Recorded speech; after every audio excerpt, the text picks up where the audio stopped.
हाँ तो दोस्तों इस वीडियो के अंदर हम दिव्याधन रिसाइकलिंग के आईपीओ के बारे में बात करेंगे और जानेंगे कि इस आईपीओ के अंदर आपको अप्लाई करना चाहिए या नहीं। चलिए शुरू करते हैं। तो देखिए सबसे पहले हम ये जानेंगे कि ये कंपनी क्या काम करती है, क्योंकि जो कंपनी है 2010 में ये कंपनी स्टार्ट हुई है, यानी कि ऑलमोस्ट अगर हम देखेंगे 13 से 14 साल ये कंपनी को स्टार्ट हुए हो चुके हैं। ठीक है, जो कंपनी है ये कंपनी रिसाइकल जो पॉलिस्टर के स्टेपल फाइबर छोटे हुए ये कंपनी हमें बनाती हुई नजर आती है, और उसके अलावा रिसाइकल जो पैलेट छोटे हुए ये कंपनी हमें बनाती हुई नजर आती है। अगर हम रिसाइकल्ड फाइबर की अगर हम बात करेंगे तो ये कंपनी किससे बनाने का काम करती है, तो यहाँ पे जो पेट बोटल्स वगैरह होती है जिसके नाम यहाँ पे कोक वगैरह पीने का काम करते हैं, कोक सोडा, और जिसमें हम ये जो बिस्लरी की जो बॉटल्स वगैरह आती है तो जिसके नाम जो पानी वगैरह पीते हैं तो वो जो बॉटल्स वगैरह होती है तो उनको रिसाइकल करके यहाँ पे पॉलिस्टर स्टेपल फाइबर ये कंपनी में बनाती हुई नजर आती है। उसके अगर हम बात करेंगे तो रिसाइकल पैलेट की कंपनी में बनाती हुई नजर आती है। इसके अगर हम बात करेंगे तो वही रॉ मटेरियल हमें यहाँ पे यूज होता हुआ नजर आता है जो रिसाइकल फाइबर के लिए यूज किया जाता है, लेकिन उससे यहाँ पे कंपनी रिसाइकल पैलेट हमें यहाँ पे बनाती हुई नजर आती है।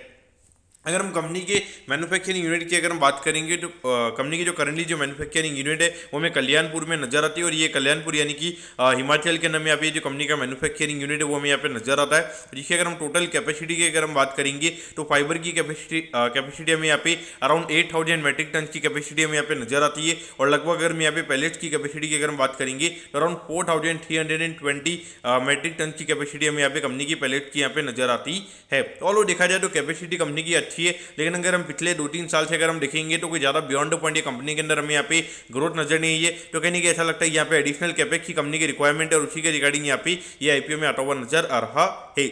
अगर हम कंपनी के नंबर ऑफ एम्प्लॉइज की अगर हम बात करेंगे तो अगस्त 31 के दिन यहाँ पे लगभग 83 एम्प्लॉइज ये कंपनी के नाम में काम करते हुए नजर आ रहे थे। और तो देखा जाए अभी लगभग एनुअल रेवेन्यू की अगर हम बात करेंगे लगभग 60 करोड़ के लगभग का ये कंपनी का एनुअल रेवेन्यू है। उसके हिसाब से अगर हम बात करेंगे तो जो एम्प्लॉय का नंबर है काफी अच्छा हमें यहाँ पे नजर आता है। अब अगर हम यहाँ पे कंपनी के ऑब्जेक्टिव की अगर हम बात करेंगे तो देखिए लगभग 24 से 25 करोड़ के लगभग का यहाँ पर ये कंपनी का आईपीओ का साइज है, जिसमें अगर हम देखेंगे लगभग 17 करोड़ के रिगार्डिंग यहाँ पे कंपनी को कैपेक्स करना है। यानी कि अगर हम बात करेंगे तो यहाँ पे प्लांट एंड मशीनरी कंपनी को खरीदनी है, तो उसके रिगार्डिंग ये कंपनी का आईपीओ में आता हुआ नजर आ रहा है। और बाकी अगर हम देखेंगे तो बाकी के जो 7-7.5 करोड़ के लगभग का जो अमाउंट है उसमें यहाँ पे कंपनी को जो आईपीओ के रिगार्डिंग यहाँ पे जो कंपनी को एक्सपेंसिव लगेंगे वो कंपनी इससे हमें यहाँ पे यूटिलाइज करती हुई नजर आएगी, और बाकी जनरल कॉर्पोरेट पर्पसेज के हिसाब से यहाँ पे ये कंपनी का आईपीओ में आता हुआ नजर आ रहा है।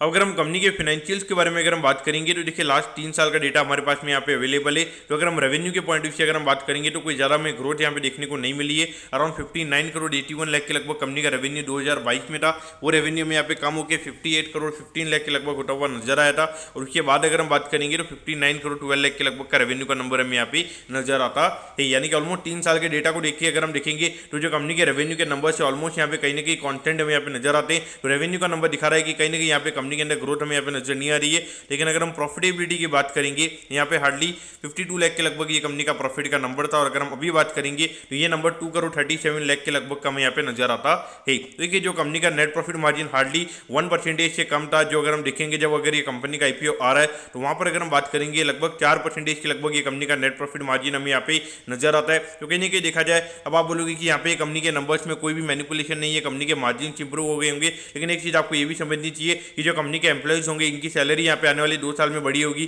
फिर उसके अलावा यहाँ पे जो कंपनी के ऑपरेटिंग एक्सपेंसेस होंगे वो भी यहाँ पे बड़े होंगे। तो ऐसे टाइम में लगभग 4 गुना कंपनी की प्रॉफिटेबिलिटी होना, भले आप बोलोगे कि बेस इफेक्ट यहाँ पे कंपनी का काफी छोटा है तो उसकी वजह से फर्क पड़ सकता है, लेकिन मुझे नहीं लगता कि यहाँ पे इतना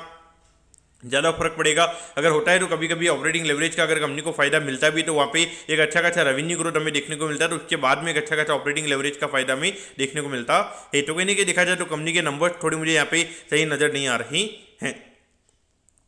अब अगर हम आईपीओ की डिटेल्स के बारे में अगर हम बात करेंगे तो देखिए 26 तारीख को ये आईपीओ में स्टार्ट होता हुआ नजर आएगा, और 30 तारीख को ये आईपीओ में क्लोज होता हुआ नजर आएगा। अगर हम प्राइस बैंड के बारे में अगर हम बात करेंगे तो 64 के कट ऑफ प्राइस पे ये कंपनी में शेयर देती हुई नजर आ रही है, और 2000 शेयर का लॉट साइज हमें यहाँ पे ये कंपनी का नजर आता है। यानी कि एक लॉट को अप्लाई करने के लिए 1,28,000 रुपये यहाँ पर आपको लगने वाली हैं। अगर हम इश्यू साइज की अगर हम बात करेंगे अराउंड 24 करोड़ 17 लाख के लगभग का आईपीओ का इश्यू साइज हमें यहाँ पर नजर आता है। ये पूरा पैसा कंपनी के पास में जाता हुआ नजर आएगा, और इसमें अगर हम रिटेल कोटा की अगर हम बात करेंगे तो अराउंड 35% के लगभग यहाँ पे कंपनी का रिटेल कोटा है, यानी कि लगभग 8 करोड़ के लगभग का रिटेल कोटा में यहाँ पे कंपनी का नजर आता है। और ये जो कंपनी हमें एनएससी के सेम प्लेटफॉर्म पे ये कंपनी में लिस्ट होती हुई नजर आएगी।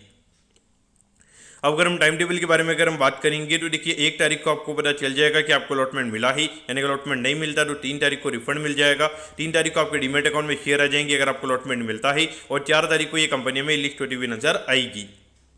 अब अगर अगर हम कंपनी के वैल्यूएशन के पैरामीटर्स की अगर हम बात करेंगे तो देखिए अराउंड 91 करोड़ के मार्केट कैप पे कंपनी का आईपीओ में आता हुआ नजर आ रहा है। तो उसके हिसाब से जो कंपनी ने यहाँ पे अर्निंग दिखाई है उसके हिसाब से अराउंड 38 के पी रेशियो पे आईपीओ में आता हुआ नजर आ रहा है। तो डेफिनेटली अगर हम देखेंगे जहाँ पे कोई हमें लास्ट 3 साल से कोई रेवेन्यू ग्रोथ देखने को नहीं मिला है, तो वहाँ पे डेफिनेटली 38 का जो पी रेशियो है कहने की काफी ज्यादा एक्सपेंसिव हमें यहाँ पे नजर आता है। और उसके अलावा अगर हम देखेंगे अगर बाई चांस अगर ये कंपनी तो आईपीओ का इशू साइज काफी छोटा है और अभी रिसाइकलिंग से रिगार्डिंग जितनी भी कंपनी है तो वो काफी डिमांडिंग हमें नजर आती है। तो अगर बाई चांस अगर ये कंपनी 25% के प्रीमियम पे अगर ये कंपनी खुल जाती है तो वहाँ पे लगभग सीधा जो कंपनी का पी रेशियो हो जाएगा वो लगभग 50 के लगभग हो जाएगा। और डेफिनेटली ऐसी कंपनी जहाँ पे कोई बियॉन्ड पॉइंट ग्रोथ अगर हमें देखने को नहीं मिल रही है तो ऐसी कंपनी को 50 के पी पे लेके कहने के वहाँ पे आपका पैसा बिल्कुल भी नहीं बनेगा। अब यहाँ पर आपको क्या करना चाहिए, तो देखिए आईपीओ का इशू साइज काफी छोटा है, तो मुझे लगता है कि यहाँ पे ये आईपीओ के अंदर लॉस आने के चांसेस काफी कम है। एक बार के लिए मुझे लगता है कि लगभग 15 से 20% के लगभग का लिस्टिंग हमें यहाँ पे देखने को मिल सकता है।